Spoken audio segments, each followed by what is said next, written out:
Agromarkedet er virkelig vigtigt. Efter at man er holdt op med at regulere verdensmarkedet for fødevarer, så har vi set en helt ekstrem volatilitet. Spekulanterne har også meldt sig. Kornhøsten er solgt mange gange, før den bliver spist.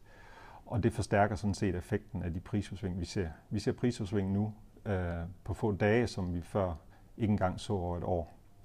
Så det, at den danske landmand, som sidder fuldstændig blankt ud mod verdensmarkedet, både på sine produkter og sine indkøb, skal have fuldstændig styr på, hvordan man handler.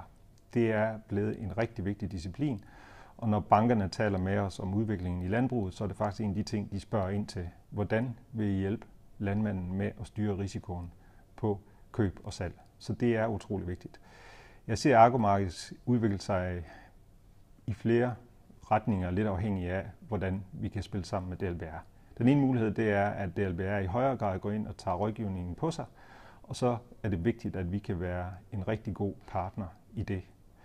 Det er også den mulighed, at DLBR overlader det i højere grad til agromarkedet og rådgiver landmændene direkte, og så kan man forestille sig, at man nærmest har en overvågning. Man kan også forestille sig, at man næsten køber ind for landmændene, for at afløfte den byrde, der er for landmanden at holde øje med verdensmarkedet hele tiden.